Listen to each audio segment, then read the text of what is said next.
Welcome to Behind the Smoke podcast. My name is Shawn Walchef with Cali Comfort Barbecue. We are recording above the butcher shop.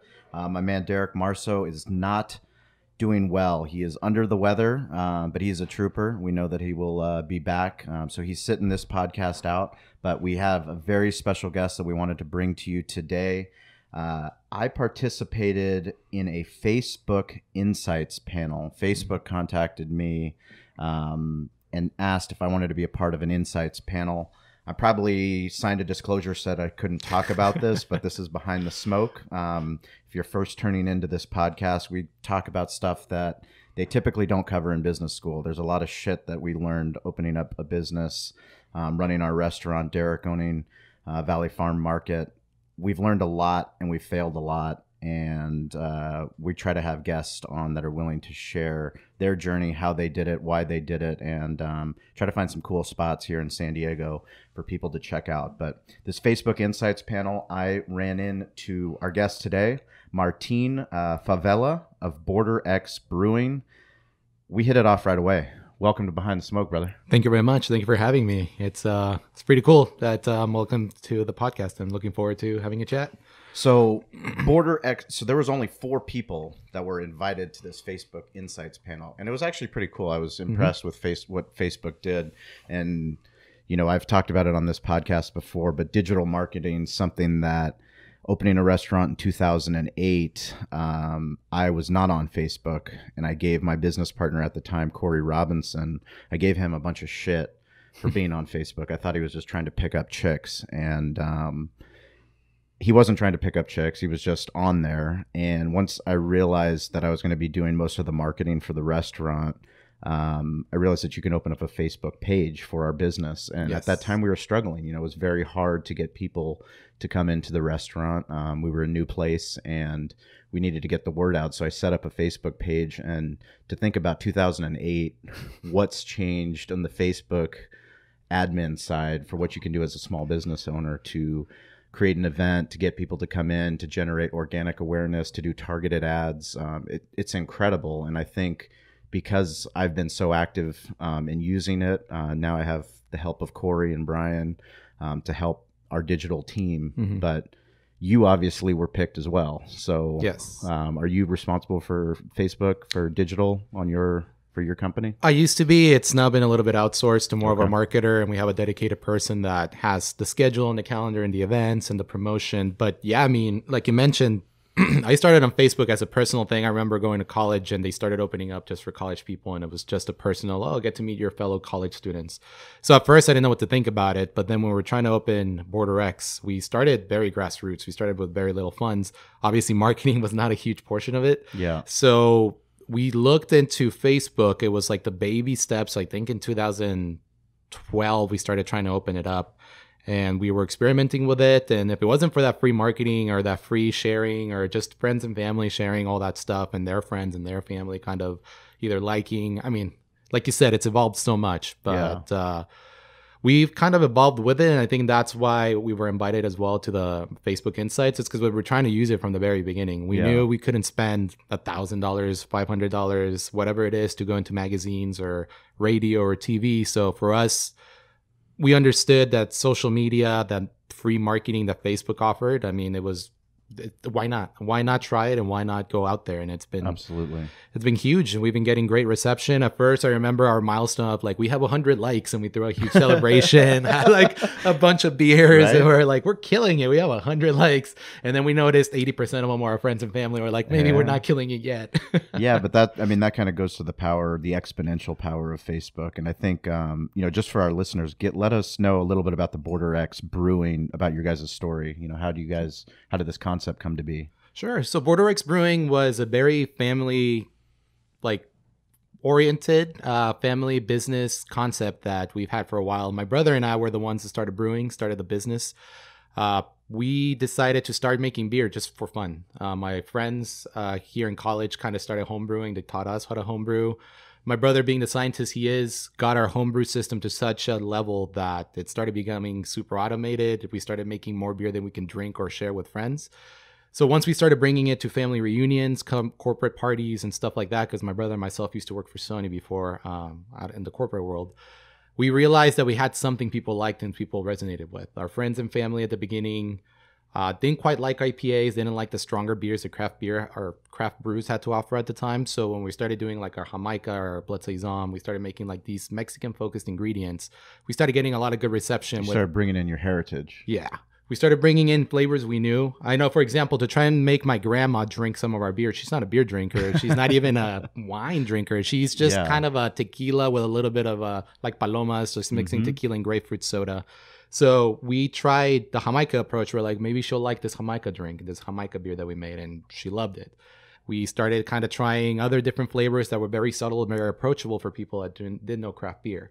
So my brother and myself kind of understood that we needed to introduce the craft beer world to our friends in Mexico, because that's where we grew up. We grew up half our lives there and half our lives here. You were born here in the States? Yes. Yeah. Born in the States. San Diego? Chula Vista, yeah. Chula Vista? So awesome. My dad got a job in Tijuana with the company Solar Turbines, so we moved into Mexico. They're huge. Yeah. Solar Turbines huge. We do catering for them. Oh, nice. Yeah. My dad awesome. still works with them, but back in the day, that's when we moved back to Tijuana. Okay. Nice. And we grew up there until I was 15, then we came to the States. So I definitely had that cross-border culture. And I mean, now that I say cross-border, I think you kind of see why the brewery is called Border X Brewing, is we understood we wanted to bridge that gap between the borders. So we wanted to cross the borders. At first, it was supposed to be Border Cross Brewing, but we put the X to represent the cross.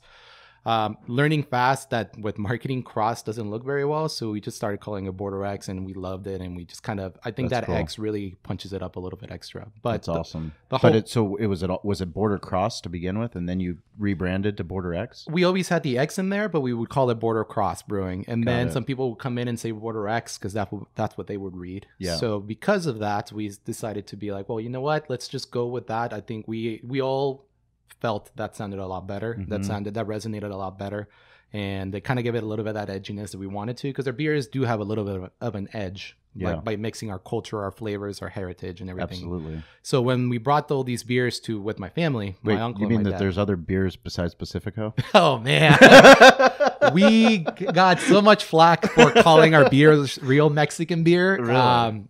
We actually put it on one of our banners, our tents, and when we brought it out, some people would be like, well, what makes Pacifico and Dos Equis and Corona not real Mexican beer? I was like, do you know what these beers are? They're not Mexican styles. They're not Mexican anything. The only reason they're Mexican beers because they're brewed in Mexico. And that's because the marketing and the companies that are there. It's like, and they got a lime in it. Exactly. Oh, you have to put a lime in everything. But yeah, I mean, we like to say that we are real Mexican beers because it's beers made by Mexicans with Mexican traditions, culture, flavors, and we bring it to the Mexican crowd. I mean, we're bringing it to everyone realistically.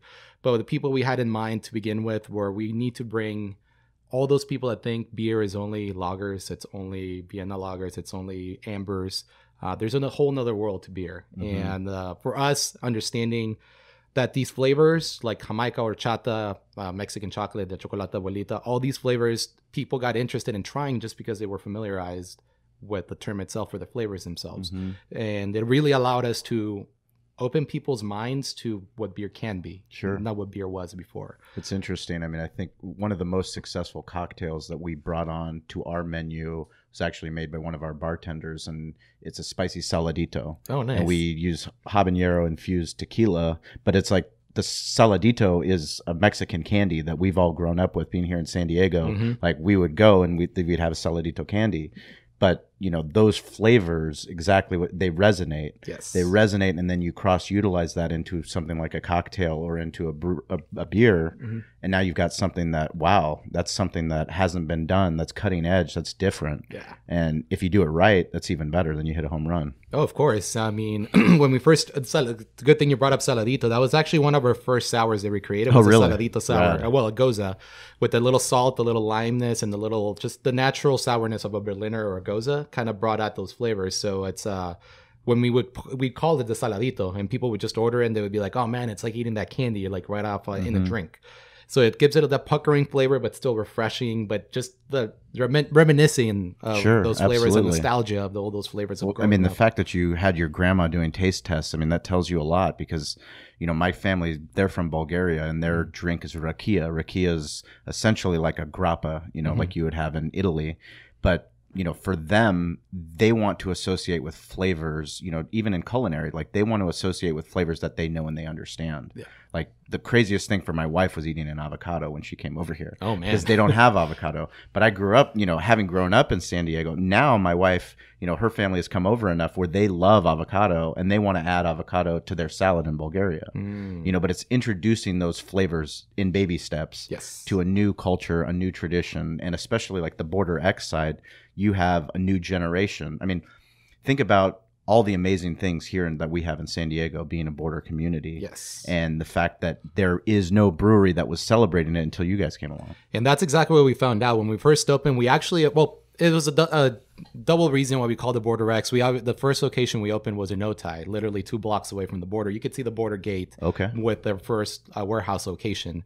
But at the same time, we understood we're border crossers. Myself, my brother, even my dad. I grew up in Mexico and then came here to work and school. He was the first in our family to go to college here in the States and then get a job. So he understood that cross-border, like the power of knowing both cultures, kind of taking the best out of both cultures and mixing it into your own. And we learned real quick that everyone interprets that cross-border culture very differently, but there's so many good things that come from it. And we wanted to celebrate the flavors, we wanted to celebrate the culture, we wanted to celebrate what that means. And like you were saying, a lot of people were maybe putting Mexican chocolate in their beer, but it's very kind of gimmicky. Yeah. But we wanted to make it the essence of our brand, not just the beers themselves, but even our tasting room. If you have a chance, I don't know if you had a chance, but our tasting room itself even has a very good blend of what the neighborhood, which we're now on in Chicano or Chicano Park, like Chicano. Barrio Logan. Barrio Logan, correct. Yeah.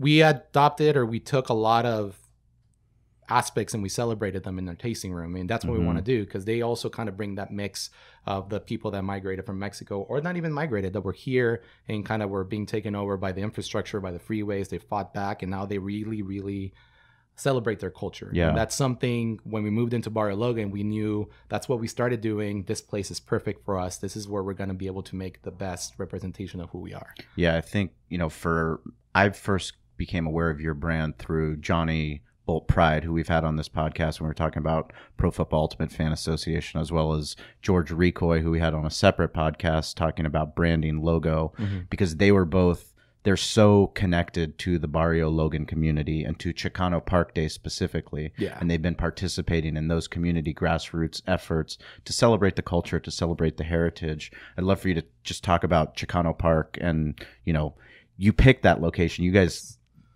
to celebrate and to plant anchors in, it's literally you're putting roots into the community that's been there. Yeah. I mean, this community has been through its ups and downs. Obviously, growing up in San Diego, I think that when you were first here at Barrio Logan, let's say 10, 15 years ago, you immediately went to the negative. Absolutely. It's the same thing. Until Petco Park was built, Gaslamp was associated with homeless people and Spaghetti Factory. Like when we opened up the restaurant, the only reason you go to Barrio Logan was to go to Restaurant Depot, but now what's happened, the celebration and the development that's gone on, not from a commercial standpoint, but something that's actually, Travel and Leisure, national publication came out and did a huge story. I know you guys have had stories on New York Times and LA Times. Yes. We'll put those stories in the show notes. But they did an incredible job just talking about this urban jungle, essentially underneath the Coronado Bridge, and like what's happening underneath this Coronado Bridge is something that's special. It's different. It's unique. Oh, it's huge. I mean, we are lucky enough to be able to be part of it, because the culture in itself has always been there. I think it got lost in a lot of negativity. But I think in recent years, the community itself has done a lot to build itself up. And we are lucky enough that we were part of that, helping celebrate and helping establish Barrio Logan as a cultural identity place, like the cultural place it needs to be. The murals have always been there. There's been great artists. It all started, back in the history, started around 60s to 70s when they were fighting the city to not put junkyards, to not put freeways, to not intersect that and just turn it into an industrial zone. They wanted to keep their roots. They fought for Chicano Park, which is why you see all these murals. You see the kind of like the uprising, the just holding true to what they wanted to at least beautify their space. They didn't want it to just become an industrial sector, even though both the 5 freeway and the Coronado Bridge kind of intersected and separated the community. They still held ground and created this awesome space, which is Chicano Park.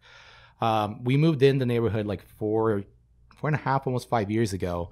And we were invited by La Bodega Gallery, which is one of those first places that started fostering all the artists and all the muralists and everyone that was already there, and kind of giving them a platform to be able to display their art to a lot of different people. We were lucky to get invited there to just serve our beer. I think our beer really resonated with what we're trying to do too, and we really wanted to be there as well. So it was a great meeting of both them with the activities that they were doing and our beer and our brand that we were trying to do as well. And I even think Chicano Park helped us kind of refine our brand even more, because I think the influences in the community, the community feel, the community support, everything that they were doing there helped us really understand and justify that we were doing was right. We needed to create this space to celebrate as well. And within the 4 last years, we've seen a lot of growth in this street. And it's really nice to see that it hasn't been growth that comes from the outside. A lot of community members, when we first opened up, it was us, Salud Tacos, and Milo, that now has a coffee shop at Por Vida, and La Bodega, which kind of there was a little corner space where from there, all the people that were involved kind of either branched out and expanded and developed the street even a little bit more. And now you see it, you walk down, you have art crawls every second Saturday of the month, and you see a lot of people appreciating the culture, seeing different artists, trying the tacos, trying the beer, the coffee. There's a lot of good stuff now. I mean, it's always been there, but now it's really being highlighted and celebrated. I think part of the things that seem to be the most successful in this day and age are when you celebrate the village. People before used to work so hard to, try to go to a corporate model where, we would go out to these big box retail stores and, you didn't really care about the things that happened in your community. Yeah. And now the more the companies and the brands that are looking to celebrate and looking to stay local and looking to celebrate, how do we create a festival? How do we do something that really shows that we don't care just about our business, our 4 walls. We care about everything that happens outside. It's one of the things we talk about with our staff is just because you work inside Cali Comfort Barbecue doesn't mean that we don't care about Troy Street. Doesn't mean that we don't care about Spring Valley. Doesn't mean that we don't care about East County. Doesn't mean we don't care about San Diego. Like but you got to start you got to start from the very small and then, build your way out. And you only do that through action. Of course. You can't just say you're going to do it. You actually have to do it. You have to be seen doing it. And I think that's one of the reasons we were welcomed very well by the neighborhood is we realized we needed the support of the community. We needed to support everyone around us. So we started hosting a lot of fundraisers. We would put up the art of local artists on our walls for free. They could sell it, no commission. I see it as a double benefit because they beautified our space. I mean, they got amazing pieces in there, and they were able to put their pieces in a lot of more eyes than just their friends and family. So for us to be able to give them a platform to sell their pieces, be profitable, and at the same time beautify our space, I mean, I think it was a win-win for both of us. And being involved in the community like that, the beginning phases, I think, was really great. And then we started realizing we need to create some fundraisers, either for local nonprofits, for even politicians that were coming from Barrio Logan or trying to support Barrio Logan. So any of these fundraisers, community events, we created Chicano Con when Comic-Con is happening. Cool. Because we understood not a lot of kids from the Barrio Logan neighborhood could afford the tickets to go to Comic-Con, even though it was a mile away. Sure. So for us, we realized, all right, let's celebrate what's our culture. We brought in Latino comic book artists. We brought in we gave out free comic books for the local kids there. And we just created an atmosphere and an environment that they could go to, even though it wasn't necessarily Comic-Con. We wanted to celebrate a little bit of our culture as well, even when that was going on. So I think that's huge. I think, a lot of times, I mean, we find it with the Spring Valley Barbecue Festival, but, partnering and finding ways to get involved in ancillary events, just because your business isn't, let's say, on the festival way, exactly where the thing, it doesn't mean that you can't get involved and celebrate. And how can you help that festival? Because maybe they need space for a meeting, the day before it happens, whatever that might be.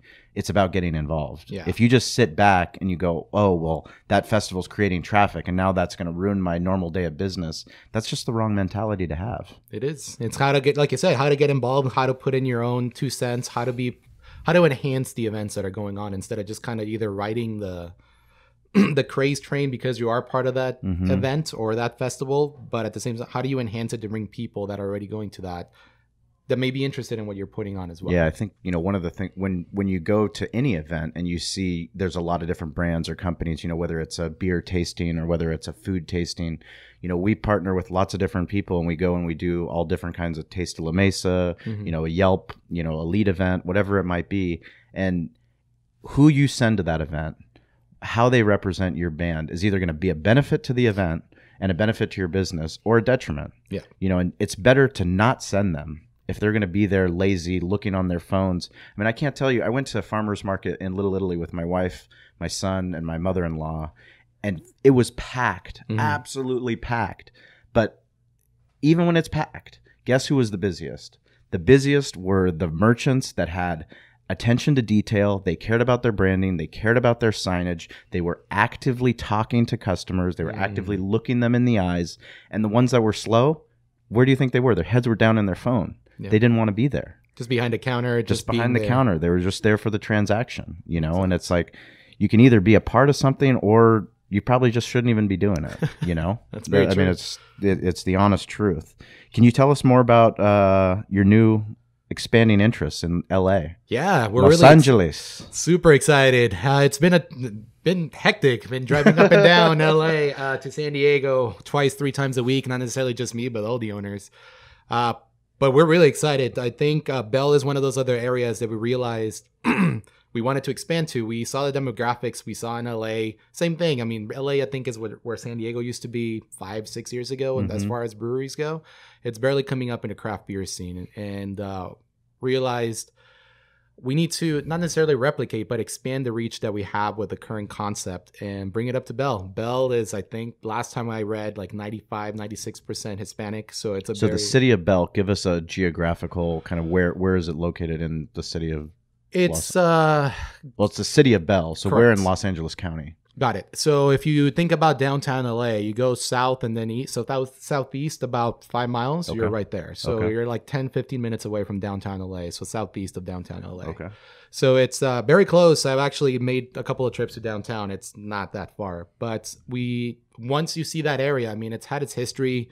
I think Bell had a corruption. Wait, you said 5 miles? Like 5 miles southeast. Oh yeah, that's not far at all. No. I mean, we're 10 miles away from you. Exactly. We're 10 miles away from Petco, so we're right close. I mean, that's close. Unfortunately, with the traffic in LA, sometimes it could be a little bit longer than expected. Unless you have a helicopter, right?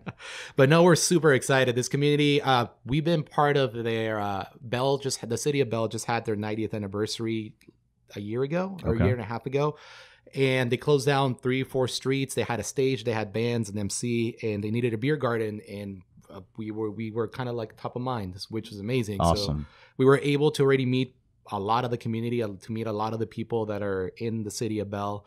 Got to meet the city council, the mayor, a lot of the politicians there. I mean, it's a small city, but it's always great to have the backup and the support of the local community, the city. And we got to see everything. I mean, the music they were playing, people. At first, it was the same challenge we got here in Barrio Logan. People came to our little beer garden, and they were asking, well, do you have a Corona? Do you have a Dos Equis? Do you have Tecate? And we're like, well, not necessarily, but here, let me give you a taste of this. As soon as they started trying our beers, again, the same impact we had over here is seeing those eyes being open to the craft beer world. It gave us a lot of excitement that, and the reception wasn't like, what is this? It was like, oh my God, this is amazing. I think that's part of the coolest thing is that you're bringing craft beer to a community that doesn't know about craft beer. Yes. That's outside of the beer community that's going to come to you anyways because you're doing something different, unique, and amazing.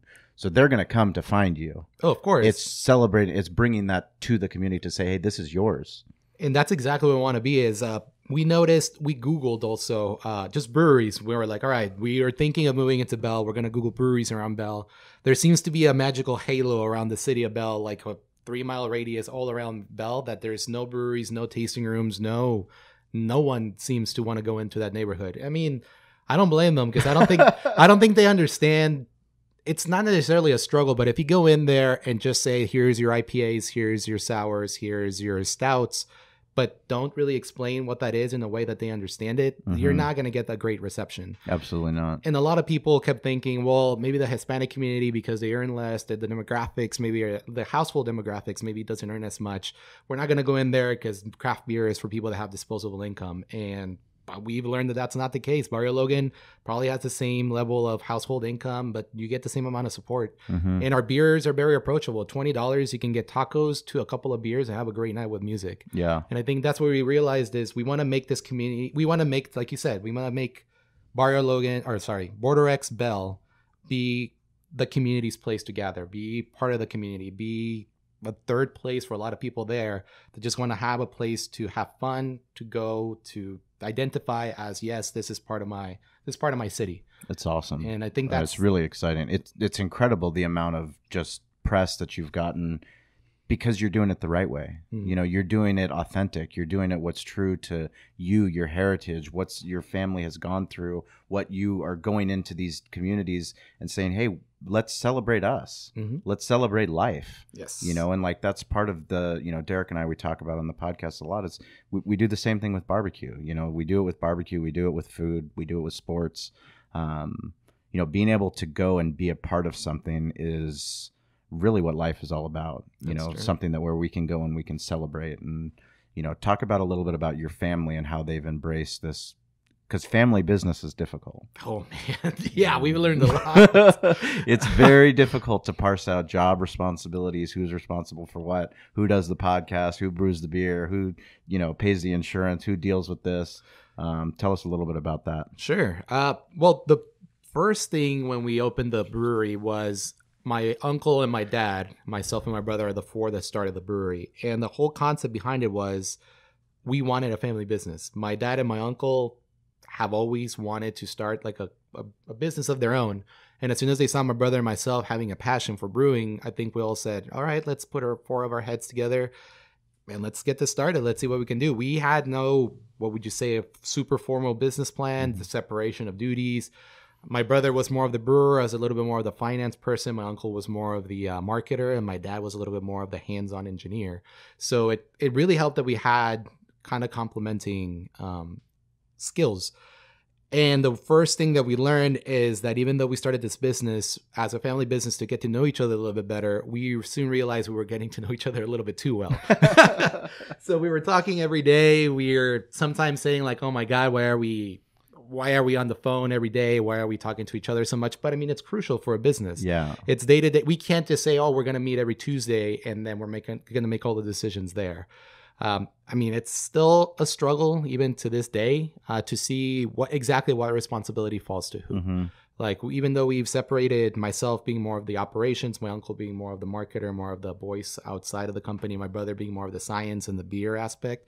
But even then, there's always those gray areas where we still kind of step on each other's toes. And, and the good thing is about the family business and being that my family, even before that, would always get together for gatherings. My grandparents always been a very solid foundation for us to meet and gather and talk. So we've always had a pretty good relationship. And I mean, like I mentioned, there's always those struggles. There's always those little fights. There's always those little pain points. But we learn to kind of talk them through. I don't know if it'd be different if it's just another person that I would be like, well, I don't agree with you, so I'm going to do what I want. I don't care if we hurt our feelings. Like, we're family first. Yeah. So if we're going to try and do a business decision that's going to upset one or the other, we really got to talk it through and understand that we're all comfortable with this decision. Because whether this business becomes a home run, a humongous success, national brand, or it fails and sinks because we were too ambitious and we made the wrong choices, at the end of the day, we're still family. Sure. And I think that dynamic of understanding who we are, working through those little kinks, it has its ups and downs, but I think it's kind of helped us remain authentic to who we are. We haven't swung too wildly in one direction or the other. It's always been kind of the core values of the family have stuck with the company because we always try to agree with each other. Yeah, I think one of the things for Derek and I is we make a promise to ourselves to always have an uncomfortable conversation. And it's so much better to have that uncomfortable conversation than to let whatever it might be, you know, whatever feeling it might be, whatever, because business is millions of micro decisions. Yeah. That's all we're doing is every single day, this, decide it, yes, no, do it, don't do it. And they all compound on each other. And one of them might not be the right mistake. But if you're not willing to go and say, hey, that was my fault, I take accountability for making the wrong decision, but also, hey, I don't feel right about that. Yeah. You know, and Derek and I, we are both willing to essentially be naked in front of each other. Like, if you're not willing to do that, then something's going to be, oh, well, someone's hiding something from someone else, you know, and that, especially in the family dynamic, it happens as well. You know, it's like, well, this person doesn't think that, and then you go to the family reunion, and now that family reunion is much more awkward. Oh, super uncomfortable. Those first couple of years, I know there was definitely some resentment because we didn't open up to each other as much as we should. Sometimes we did harbor a little bit of that resentment, or like, I didn't feel strongly about this decision, so I'm just going to hold my tongue and I'm not going to say anything. Holding their tongue and not saying anything is probably, like you said, it just builds that tension, that uncomfortableness, and that family reunion just becomes a lot more awkward. Sure. Being more open, being more raw when it comes to like, this is what I'm feeling, and then just kind of powering through the logic and making sure we all understand where we're coming from just makes it a lot easier for us to understand. It's not that we're making a decision out of hate, out of spite, out of anything. No. It's like, we all want the business to succeed. Yeah. We have our own little unique ways of doing it. We all have a general idea where we're going, but there's always going to be a little bit of differing opinions. My brother and myself are two different, humongously different people. He's more of the scientist. I'm more of the let's just try and do it. But that's what worked at the beginning. A lot of our recipes, he was trying to stick to something. I was like, well, don't research it. Let's just do it and see what happens. Obviously, I didn't just wildly say it. I knew some background in brewing as well. But that dynamic at first, we accepted what we were trying to do. Like, the beers I would make would be more experimental. His beers, still experimental, but a little bit more stuck to research and everything like that. Then my uncle, same thing. He's a little bit more aggressive when it comes to the business decisions. My brother and myself, a little bit more conservative. So even within brothers, within uncles, within everything, like it helps. It actually helps having those differences because it pushes you out of, or puts you in an uncomfortable situation, out of your comfort zone to try and grow and to try to deal with things you normally wouldn't. Absolutely. So you came with gifts. Yes. Let's talk about the beer. So if Derek was here, he would be very fired up to be drinking these beers, but my producers, they have stepped up. Corey and Brian, they will gladly drink the beers. But what'd you bring us? Awesome. So I brought 3 of our top sellers as of now. The first one we cracked open and the one we're drinking right now is called the Pepino Sour. So Pepino Sour, I've read about it. Pepino Sounds Sour. Amazing. Very low alcohol, 4.4. Well, low alcohol comparatively to the most of our beers. It's at 4.4%. It has cucumber and key lime. It's Berliner Weiss, which this means it's a kettle soured beer. It's a young sour. There's a difference between young sours and old sours. So it doesn't give a lot of kind of those funky cheese flavors. It has just more of that tarty, refreshing flavor to it.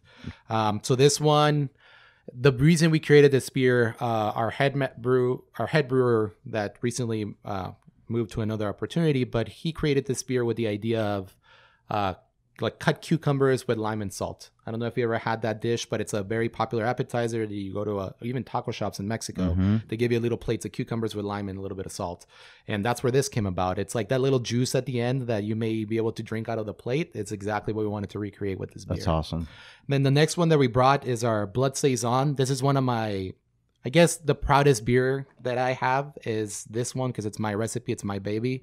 I haven't brewed in 3 or 4 years, so the fact that this beer is still existing still there, is great. It'll always be your baby. Yes. This was our first flagship that we realized we're pushing boundaries. We're kind of transforming the ideas of what beer could be with this beer. It's called Blood Saison because of the color that it has. Is a blood red beer. It's not blood orange. A lot of people confuse it. It's hibiscus and agave. So it's like agua de Jamaica that you drink out of a taco shop. If you always go to taco shops, they have horchata, Jamaica, and like tamarindo or something different. This is the Jamaica one. This is the red water. It's a little bit sour. The Saison gives it a little bit of a funk, but a little bit of refreshingness. It kind of gives it a little bit of esterase. It's kind of like a little bready taste to it. But the agave also gives it a little bit of sweetness. So this beer is kind of like a palate opener for many people. When we first started getting people into our tasting room, the fact that it's a Jamaica beer made a lot of people want to try it. They're like, I don't know, I love Jamaica. Let me try Jamaica beer. People love it. The biggest surprise was normally guys, stereotypically, guys would bring their wives, their girlfriends, their friends that were women. They would come in and there's like, I'm just here with my friends. I'm just sticking along because it's on our day out, but I'm not a beer drinker. I'm a wine drinker. And at first we didn't have the license for wine. So we were like, well, we're sorry. But we thought about it. We're like, well, we're not sorry. Try this. Maybe you're just used to your lagers. You're just used to like strong IPAs. You're not used to a flavor that's very approachable. Once they tried this beer, the Blood Saison, which is a 7.5% beer, they realized they actually liked it because it has a little bit of tartness, a little bit of sweetness, and like it kind of developed the vocabulary that we like to say it's a mix between a beer and a wine. So the redness of it already appeals to the wine drinkers. And when you drink it, it does have a little bit of that dryness, a little bit of that kind of wine flavor that you like, that wine drinkers love. And it doesn't have that beery. I mean, I still don't know what that beery flavor people talk about. I mean, I understand it. It's kind of that lager, Coors, Bud, like those. I haven't had a drink in 5 years, and I know exactly what you're talking about. Yeah. So a lot of women came in here Absolutely. saying, I don't like that flavor, and we're like, well, try this. I would say 70 to 80% of the time, we would give them a little sip. They will order a pint, and that was the first transformative effect that this beer had. Not only did it appeal to our target market, it appealed to women, and even guys loved it. And the high alcohol content makes it a very refreshing beer for the summer. So it's been our flagship ever since, and it's still pretty high up there. If not, most of the time it's our top seller still. It'll be in Bell. Yes. Oh God. Yeah, my baby will be in Bell. My baby will be everywhere. It will never die. That's awesome. And then the last one that we brought, I know I mentioned the three waters that you would see at a taco shop, the horchata, the jamaica, and the tamarindo. The horchata here is an horchata golden stout. It's also another creation. This was a creation of another brewer that started with us. It has cinnamon and vanilla bean in it, and it's a golden stout in a way that it's a heavy, kind of like a blonde. So it's a very drinkable beer without any bitterness, and it's just, a lot of people say it tastes like horchata. I say it tastes like horchata. For the people, we're lucky to have people that listen all over the world. Tell them about horchata, because horchata is something, until you've had it and you see it, you're like, I don't know. I don't know if I'm going to have it. But once you have it, it is it's amazing. It's absolutely incredible. So horchata is a rice-based drink. So it's a lot of, it's like kind of like rice water in a way. So it's very creamy. It's almost milky. It has that cinnamon kind of complementary flavor to it. And it's just, it's an amazing kind of rice drink, I would say. I don't know if I can find a better way to describe it. It's, if you've ever had rice pudding. It has cinnamon in it. Yeah. Yes. Yeah, it has cinnamon. It doesn't have vanilla, but the rice itself and the lechera that they add to it, it's kind of like a condensed milk most of the time. That adds a lot of creaminess to it, and it kind of becomes I mean, I hate to say it this way, but imagine like a frappuccino, like a very not a frappuccino, a coffee, a very milky latte with a lot of sweetness that has kind of like a rice background to it. So it's supposed to be served chill. Yes. Yeah. There's other versions of horchata, not necessarily horchata, that are served a little bit warm, but horchata in itself is traditionally served cold. And does your family make their own horchata? No, that's one thing we've never done. We've made ponche de frutas, which is another holiday drink. We made a lot of different drinks, but horchata has never been one of those staples. If we had a family recipe, trust me, we'd be making that. We'd be branding it. Maybe for the next generation. I think so. Yeah. But yeah, this one is a 9.5% alcohol. It's a really strong beer, but it doesn't have that strong flavor to it. So a lot of people drink 1 or 2 pints thinking they're drinking a normal beer, and they soon get that punch of like, oh my God, I can't stand well because I'm definitely drunk now. But it's still very drinkable. It's again, it's on par with the Blood Saison as far as how much it sells, and it's been in one of our older beers as well that's kind of stuck around with us a lot. Awesome. And as far as fundraising goes, when people want to start a business, what kind of successes and failures have you guys found finding money? We started the business, like I mentioned, with the 4 of us being a family business. I think we put it was $20,000 between the 4 of us just to start the concept. It's a very small 2-barrel system, so that I think it ends up being, what's that, 15.536. So it's like 60 gallons at a time. So it was very, very small. Yeah. Not a lot of beer. So that's what we started with, and we soon realized we were running out of beer real quick. That was our first. People like to say it's a good problem to have, and it was, but we soon realized we needed funding and we needed some way to come up with money. At first, it was self-funded by owners. Luckily, we were all in a corporate job before we quit to become this full-time. So we were able to put some money to invest into bigger fermenters, bigger equipment, moving into Logan. So first, it was very funded by the members, by the bootstrapping. Owners. Correct. Yeah.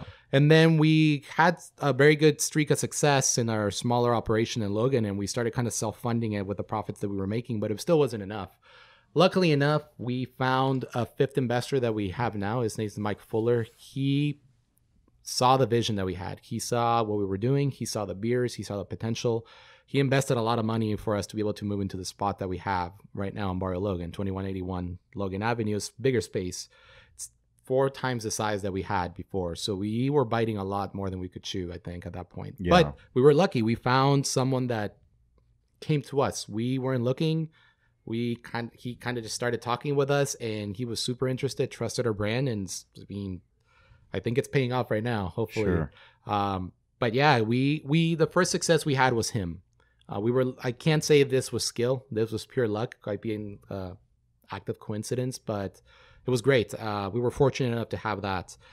But now for the city of Bell, we realized this is not going to be an easy find. This is not going to be, oh yeah, we're just going to self-fund it ourselves, opening up a location from scratch, from zero, a big warehouse to, well, not even warehouse, just a big space, to retrofit it with a brew system, with everything that we can do. We needed to find different ways of funding it. We approached banks.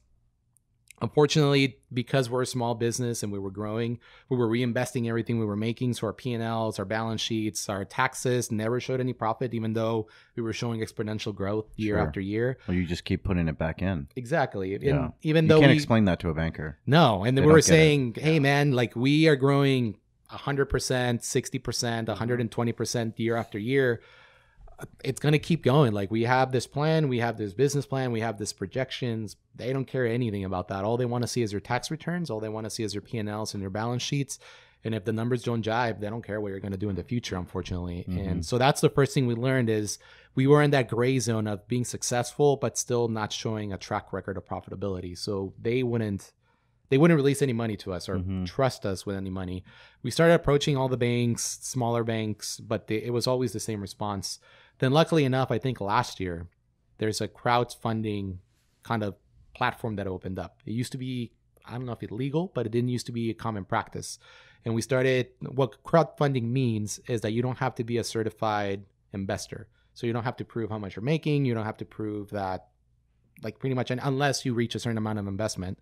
But this crowdfunding allows your community, your friends, your family, anyone to go in and invest in your platform or in your business through this platform called WeFunder. So they become kind of the middle person. They're essentially the ones holding the ownership, but they deal with the investors, and then they're the only ones that deal with us. So it kind of great. So allows, it's amazing. Creating an escrow almost. It's, a separation between the amount of investors, plus you can get more investors that way. Exactly, because they already have other investors that are... And it's digital, which we love. Oh, man. It's way easier to sell a concept, when you guys can prove, not only what you've done in a P&L statement, but you can also prove it through everything that you've done digitally, which is your brand. No, and I think it resonated very well. As soon as we showed the numbers, we showed all the publications, we showed what we were about, what we were trying to do. A lot of people loved what we were doing, saw the potential, I think. And luckily, because of the platform, 2 clicks away, put your name, your contact info. And so did you get the publication? Did you get all the press before you did the funding, or was it after? Did you get it because of the funding? Oh, no, we got it a little bit of both, but I would say we had a lot of publication even before the funding. How did you get the publication? I think that goes back to like kind of being true to yourself and doing something different. I mean, that's always kind of been something we always strive for, is not following the trends that everyone else does.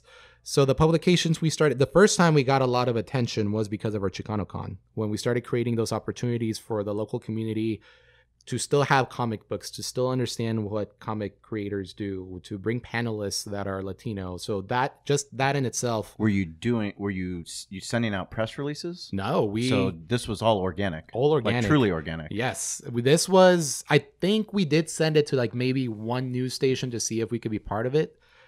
But the majority of it was organic. They started somehow the word got out, the right people saw it. The Facebook event was there. One publication wrote about it. Another publication saw it, so they wanted to write about it. The first year wasn't as, like, we got a couple of pieces. The third year, I think that's when we started getting like a lot of attention to what we were doing. And I mean, it's the beers we're making, it's the events we're creating. It's just being a good person, a good company, being good, being a good neighbor, caring, giving a shit. Yeah, I mean, I think it's all showing. So many that people you care. don't give a shit. Yeah, and you're like, approach every single day like you care. That you care about people, you care about your brand, you care about your product.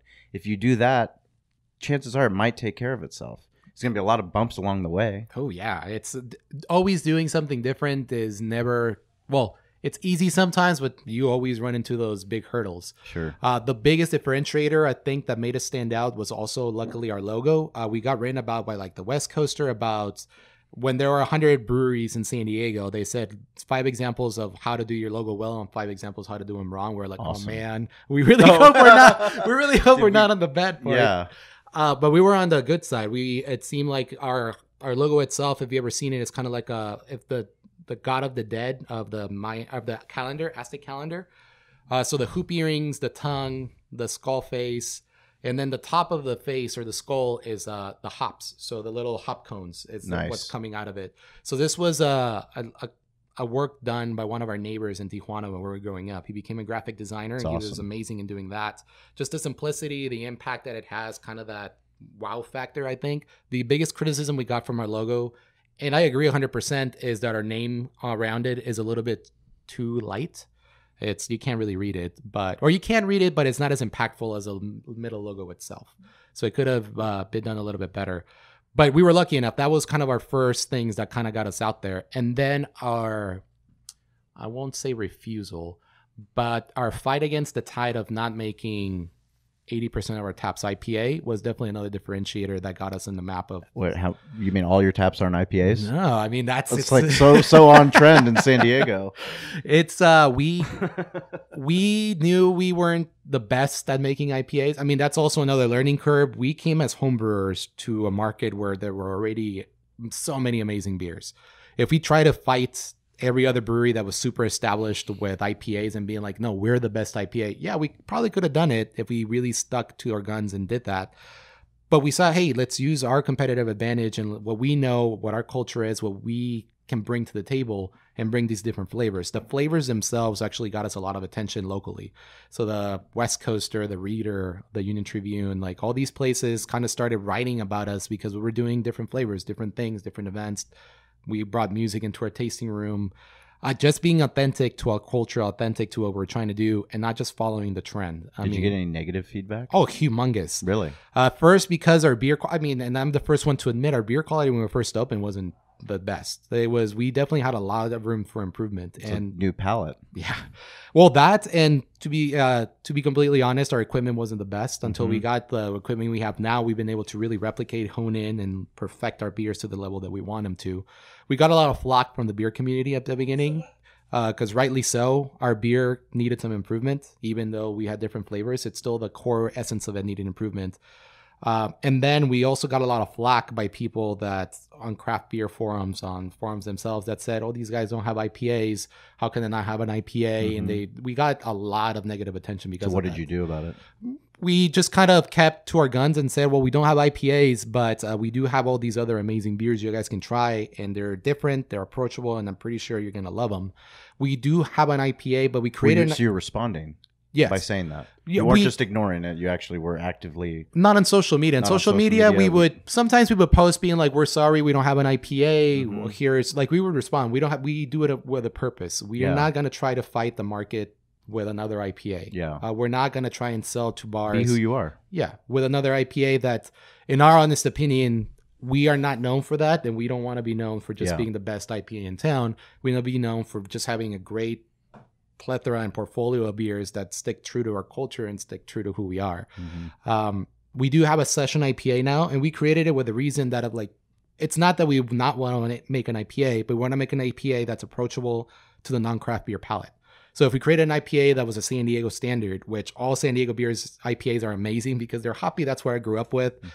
But I knew that my friends in Mexico, whenever I would take a 6-pack of, I don't know, Stone IPA, it would remain, the 6-pack would stay there because nobody would want to touch it, even if I actively try to make them drink it. Oh, my in-laws from Bulgaria, they will not drink IPA. It's just, that's not how they roll. And they'll drink whiskey. You know, it's like whatever your palate is, but it's, you know, it's just not what they want. Exactly. You know? So you stuck to your guns. Yes, and we did create the Session IPA, and the Session IPA, we realized, it's an approachable beer. It has a hop aroma, but it's not super bitter. But we still wanted to create a beer that our market could approach, our market would like. And obviously, even IPA drinkers would actually like the Session IPA. It still has enough hop character to please any IPA lover. That's awesome. So City of Bell wins the the dreaded opening date that every business owner hates. The ever pushing opening. The press always wants to know, and every business owner, hey, we would be open yesterday if it was up to me. Oh man, yes.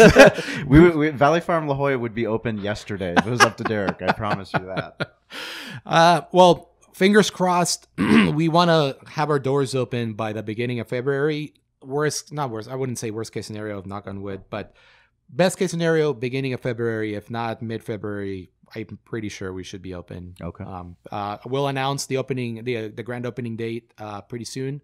BorderXBrewing.com can send you over to our Facebook page. That's where we do most of our promotion through Facebook. Cool. Exactly. Well, that's how we met, so that works. Yeah. So at Border X Brewing, that's their social handle. Correct. Everything we talked about, even the articles, will be in the show notes. Thanks to these two hardworking gentlemen over here. Your beer is amazing from everything that I've heard. I've been down to Border X Brewing with Bolt Complex, George Recoy. Very impressed with just everything that's happening in Barrio Logan. But to know that you guys are there, and like I said, running into you at the Facebook Insights panel, that was, if you're a business owner, if you want to get into business, don't be afraid of doing things outside of the box. And you never have time to do anything that's asking for more time of you and more questions of you, but you never know where those paths lead. I was, very lucky to meet Martin, who's now family. We're very excited. LA barbecue scene is blowing up, so I'm sure we're going to be up there. Hopefully you guys are going to have a podcast studio that we can test out at some point in the future and bring some barbecue guests on. But those of you guys that are interacting with the show, sending us direct messages, emailing us, Behind the Smoke Media, that's the website. So you get our weekly emails. But if you tag us Behind the Smoke, hashtag Behind the Smoke, you get a chance to win this sexy Behind the Smoke mug for those of you that are watching on YouTube. This week, it's going out to Black Lantern BBQ. Black Lantern BBQ. We appreciate it. Pitmaster Tyler, thanks for tagging us. Good luck with your barbecue journey. If you're ever in San Diego, please visit us. Visit Valley Farm Market, visit Cali Comfort, and come and get a beer down at Border X Brewing. Yeah, that'd be great. Awesome. Appreciate you, man. Thank you so much. Absolutely. Hey guys, this is Shawn and Derek, and we just really want to thank you for listening to the podcast. It means the world to us. We'd like you to go check out BehindTheSmokeMedia.com. That's our website where we have barbecue resources for you to help build your barbecue business. We also have events listed, so anything that's happening in the West Coast barbecue movement, anything that's going on, we want you to go check that out so you can learn more and get involved. We also have show notes from all the episodes, so anything we talked about in the episodes, you can find detailed show notes there. Plus, you can just get in touch with us. It's important that we're here as a resource for you, so please reach out. Let us know how Derek and I can help you with your barbecue journey. Get involved, stay curious, and follow us on social at Barbecue War Stories. We'll talk to you soon.